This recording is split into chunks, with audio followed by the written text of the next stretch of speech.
Well, it was exciting to get those guys out there and to, put the ball on the ground and let them play. And there was a lot of good things. And coming out of the first scrimmage, there's definitely some stuff that we get to work on as we move forward here and preparing for the second scrimmage. It was good to see the offense be able to move the ball. The defense did a nice job, in the red zone and really with their backs against the wall, playing really well down there.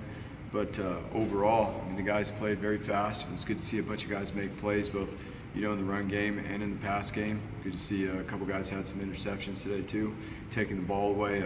Shea Oladipo had one down in the red zone, and then Milo Lopez had one early on in the scrimmage. So it's good to see the defense attacking the ball that way and creating explosive plays on that side of the ball, and as well as being able to see the offense take some shots down the field and again get chunks out at one time.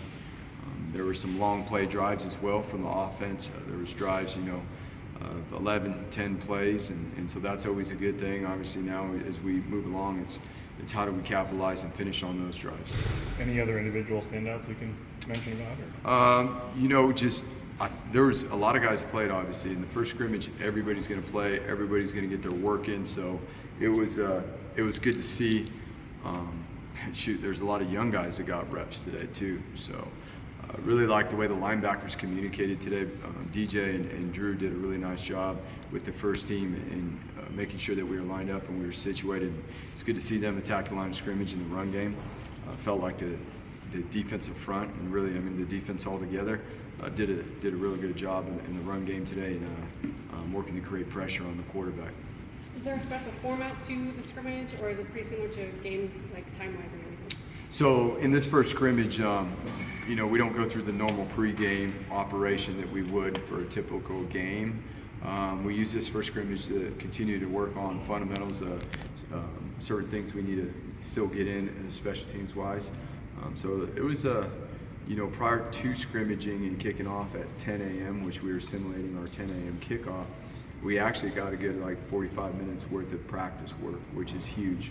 Again, we're early on in the camp still, so it's huge to continue to develop and grow, and we need every opportunity to do that. And then from there was ones on ones, twos on twos for the majority of the day, and we were aiming to get be around 55, 60 reps, which we hit. So that's pretty good to see for the first scrimmage. That's a fair amount, and there was a little bit of fatigue at the end. It's not only the 55 reps, 60 reps that we're trying to hit within the scrimmage of open field play, special teams, and then obviously some situational stuff like some end of half, 2 minute and 2 minute, 4 minute, 2 minute at the end of the game, and then making sure too that we're hitting the field zones on the field.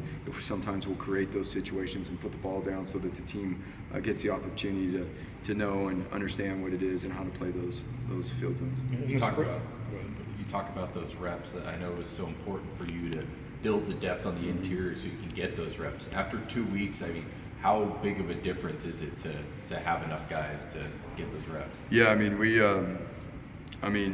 you're looking to make sure on the practice plan, the time you have allowed to practice, to make sure that that the whites, the third team gets their reps, that's a good thing. When you're making sure that those guys get their reps because they do something with those reps and we got to continue to develop them, that's a good thing. Those guys got a lot of work in today too. So to be able to have 3 units rolling today is huge. That's obviously, at this point it's about developing the whole team. It's not just the travel squad, the guys that are working to get on the travel squad, the freshmen that just got here. It's everybody. The more improvement each individual makes, the stronger the team gets, and obviously it takes playing the game. Yeah, you got to practice the fundamentals and techniques and teach the situations and teach the plays and how the plays apply to the situations, but ultimately you got to play the game to learn. And I feel like I told the team after the scrimmage, there is going to be plenty of stuff that we did well and we should be proud of things that we've done and where we're at, but there's also plenty of things that we get to learn from and improve on to be better in the next opportunity. We heard in the spring a lot of offense, explosive plays from the offense. Whether it be today or just in general, how's the offense looking in terms of the explosive plays? Yeah, there's been some plays coming in chunks. I would say that it's awesome to be able to see it go back and forth from the standpoint of the offense being able to create some explosive plays and then being able to see the defense respond. or you know what, being able to see the offense finish a drive after an explosive play if it didn't go the distance. That was cool to see today. There were some long drives that the Blues put together, and then we played it all the way out, all the way down into the low red zone, and the defense held up on a few of those, and the offense kicked field goals. Jonah was 2 for 2 today. Hey, speaking of Jonah, what's going on, brother? Jonah did a real nice job today. Shout out to him as he heads out to lunch here. But he did a real nice job. Obviously, it's the field goal protection too that's at a premium that in situations like this really gets tested because we cut the guys loose. How'd you guys run the ball? The defensive line did a solid job, like I said today. The defensive all together did a really good job. At the line of scrimmage, we, Talon ran the ball around a little bit as a quarterback today on some pass plays, and so obviously that adds into the rushing yards and stuff. But we definitely we can improve on what we did today in the run game in certain situations. Where obviously that's going to wear out the defense even more and allow us to keep the sticks moving. Is it harder to teach and coach tackling today maybe than when you were playing? And do these scrimmages, do they help you guys get an assessment of just like it's a huge fundamental tackling? We're going to do it twice, 2 scrimmages that we're going to tackle in, and that's pretty much what par for the course these days in college football and what people are doing. And there will be a few other periods, throughout camp, like some short yardage periods where we'll tackle, but you got to really be dialed in the controlled environments of what you get to teach tackling and what you're doing and how you're doing it. Not only teaching the proper fundamentals and really teaching guys angles and body position and how they're going to deliver a punch when they tackle. But obviously there's still that component. I don't care what equipment you have or whatever, there's still the component of tackling another body. And so how do you get those things done without banging up your own team too much? And so you got to be very smart and keep creating these controlled settings where you can control tackling. And you know what? I'll be honest with you, the tackling today for the first scrimmage, it's probably the best we've tackled spring, and one of the better first scrimmages of tackling. So we by no means are there yet. I'll say that Ashton and George didn't get a lot of carries today, so that's different too. They got some and they got their work, but there's not a lot, so we got to be aware of that as well too. That, when we're tackling guys like that and what comes along with that. You mentioned Shea had a kind of interception. Just how has he been looking in fall camp? Yeah, Shea has stepped up huge in his role at the nickel position. That position allows us to do so much on defense. It's a critical component in terms of the different coverage structures that we ask that position to handle. What comes along in the run fits, what comes along in setting edges, being a blitzer that can be productive as well. And so there's a lot. It's a fun position, but it calls for a lot, not only physically but mentally as well. He's done a good job. Up to this point, we're really excited about what he's going to be able to bring to the table. I think a lot of people thought the offense would be further ahead than the defense just because of the guys you brought back and stuff, but it sounds like you're pretty impressed with the defense today. I don't know if you're willing to say which side won the scrimmage or was better, but do you feel like the defense is coming along maybe either faster than you'd hoped or they're where you want to be at this point?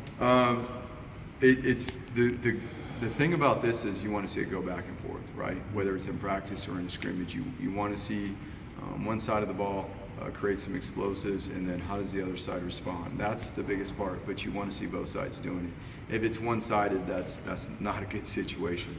And so today, again, the offense did some really good things. The offense pushed some tempo. They moved the ball down the field. Again, we had some long drives, and now it's playing some situational offense to be able to finish those drives off. Again, the defense. We told the whole team this. It's when we watch film, we're going to see that the defense gave up some yards today, but they really locked in and honed in when the ball got down into the red zone. And so it's the give and take on both sides right there. And again, we get the opportunity now to go improve on what we did well, obviously, and there's a ton that we did well. But also now we get a chance next week to start building on the things that we didn't do well in this first scrimmage. Coach Janander was mentioning how his guys play are going to determine if it's going to be a 4-man or a 6-man rotation. You said you liked what you saw from the D line today. What's kind of impressed you these last 2 weeks about a group that has a lot of new faces? Yeah, I mean, just they're going along with the work. I mean, it ain't easy to play that position, and so we got to train them a certain way, and that they've been open to, you know, going out there every single day and working hard, and it's not easy. Individual is going to be harder than it is in team periods, and everybody on this team knows that, you know, that individual period for those D linemen is going to be really, really tough, and they've been awesome about not only being present and all that, but attacking it and having the willingness to learn. I mean, that's when you play in the trenches. There's a lot of mentality that goes into it, but you got to understand what you're doing too. There's every single play, it's a fight. So that's a big part of developing a defensive line, and the offensive line is making sure that we create an understanding of what that mentality looks like. And there's no way to gain that mentality but by doing the hard work to earn it. Obviously, I mean, you've coached hands-on sometimes, but it seems like these last 2 weeks we've noticed you a lot just one-on-one with the defensive line. Has that been an emphasis for you? I don't, especially an individual, it gets boring standing around. So I usually try to find somewhere to go and help out. And by nature, that's, you know, what I've done in the past a lot. So in the last 2 years too, I've spent a lot of time with the defensive front and go down there though. And I mean, I move around throughout the building, whether it's in meetings and being able to sit in offensive meetings and sit in O-line meetings and listen to those guys, or go down and watch their individual, or go and help work a scout team look for our offense so that they get the best looks possible for our fronts, for our O-linemen, for the quarterback, for the center, for those guys identifying stuff and making sure that the guys over there working for them are giving a good look. So it's just, you know, finding pieces. But I will say individual is one of my favorite parts of the day. Is CJ pushing Mad Dog? I mean, one of those two guys is one play away from running this offense. What's the QB2 looking like? Yeah, I mean, those guys have done a nice job. They both had their days. They've both made, they've both been, you know, the good thing to see is they're both capable of running the offense. You know, you don't see like the hiccups of in the pre-snap of the operation and stuff like that. Now, again, like we talked about, that's a big piece too about getting a bunch of team reps, right? If we got 3 quarterbacks, you know, 4 quarterbacks, 5 quarterbacks, well, you got to get some team reps. Otherwise, those guys can't get better, because it's different. You can run 7-on-7 all day, but it's a whole lot different when you got an O-line, D-line sitting there in front of you. And so it's been good to see those guys. You know, Mad Dog, CJ's produced some explosive plays. Mad Dog's been very consistent with his accuracy, you know, working his way through the progressions as well as anybody. A lot of times you have 5 scholarship quarterbacks, 1 every class or whatever, 4. I mean, I don't know if we've asked you this or not, but to only have 3, I mean, is there any concern about the depth there, or how do you look at No, otherwise we would have got another one. Okay. Austin Bolt feels like he's having a pretty strong camp from what I've been able to see. How would you describe the camp that Bolt's having coming back from that injury? Yeah, like we said when we first started, you know, he's working back into return to play, so he's doing a good job with that stuff, and we should be coming up here this week. You know, he should be involved more with it. Being, you know, 10 days in or whatever it is, I mean, who are a couple of guys that have caught your eye so far? Oh man, it's a long list. Like, to be, and I'm not just saying that. It has been awesome. Like this has been one of the funnest camps that I've been involved in a long time, and it's because of the competitiveness and how the guys are working. Obviously, you're going to have your guys that are consistent. You count every single day, you know, like DJ. But then you got a guy next to him now in Drew who is fulfilling and earning his spot, and he's been productive in making plays, whether it's in his run fits or he's really good as a 3-phase linebacker, as a dropper, a blitzer, and a run fitter. And so it's been good to see him. Really like to see, you know, the corners have been battling. We've got some length and speed on the outside, so those matchups with the corners on the perimeters and our wide receivers with the EMAC, you know, whether it's EMAC on Markel or EMAC, you know, JC, Nohe's done a really good job, and Omarion is coming on, like so like those 4 guys right there battling the wide receivers, Billy, you know, taking that on, Prince, all those guys. It's been awesome to see these one-on-one matchups on the outside through the vertical pass game. And then, you know, we already talked about the D-line. I mean, it's a host of guys. You just say collectively as a whole group from the defensive line. Those guys are improving. We got a lot of work left to do, but iron sharpens iron. I mean, those guys have no choice but to work hard in terms of the D-line, to work hard and get better every day, because the O-line, I mean, our O-line, we're excited about where they're at. They've done a tremendous job. in terms of building an understanding of what it is that we want to get done in the run game, and then working to, be able to provide a pocket so we can be explosive in the pass game, because all these explosive passes starts with protections and things like that. So, the running back room, it's fun when you got to manage, all those touches and making sure everybody's getting the rock. That's a great problem to have, and it's been really cool to see, how Bush has done it in different ways. I know the second scrimmage is more where you set the depth chart and stuff, but what's for maybe fans or people who just don't know, what's the point of the first scrimmage, and what do you get out of this that moving forward for the next week or two, I guess?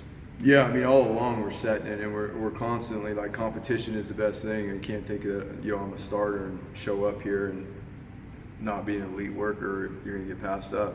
That's what recruiting does. That's what college football is. We got a roster full of guys who are hungry and want to contribute. And so here in the first week, it's really a week and a half, right, before the first scrimmage. Number one, it's getting used to being back in the gear, because we haven't been in the gear since the springtime.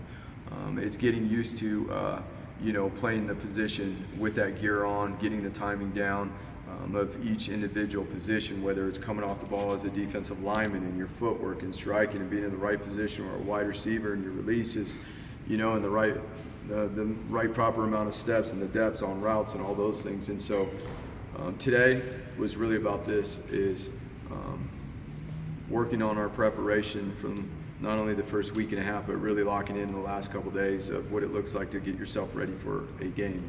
We get 3 opportunities to do that before we play our first game. So working to earn the confidence that's going to give you the trust in yourself to operate, to compete, to win your one-on-ones, and then being able to go out there and do that. And I'll be honest with you guys, like we didn't have a lot of stray bullets today, and what I mean by that is the guys just going rogue and just running around out there. That was awesome to see. That shows a sign of maturity within our team. That shows a sign that we can play fast, we can play physical, but we can play with the proper fundamentals and technique, and that's really what the first scrimmage is about. It's about to find out where we are with tackling. It's about to find out, how we are in the pre-snap and how we can operate. Now, we've been working the play clock the last few periods. That's a big deal. You don't really put the play clock on the offense early on in camp, but to be able to handle that, it's about to see how can we handle our ball security, how can we take the ball, all those critical components that obviously contribute to being successful. I don't know if you'd be willing to share, but was there a big moment today in the scrimmage where you really got a reaction from players and coaches? Yeah, so there were some big catches. Obviously, the 2 interceptions, the defense, everybody in the stadium. If you weren't in the stadium, you can hear them outside of the stadium. It was cool to see, when Shea and Milo made those interceptions, Shea was standing in the end zone and made a play. That's how far we were deep into the red zone. So that was awesome to see.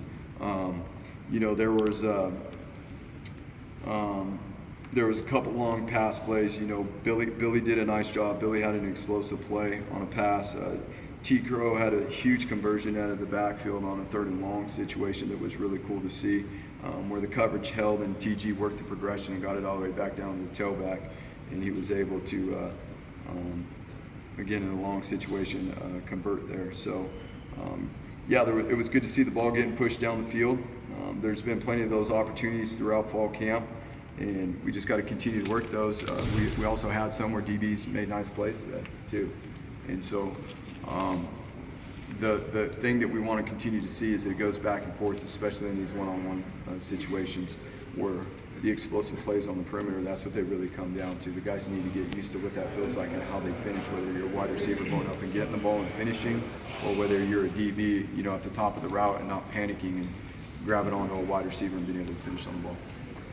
How do you, Scott Matlock's playing in an NFL game tonight. J.L. Skinner played last night. I know you don't sit down and get your popcorn ready, but what's the buzz like here in the Blaymire?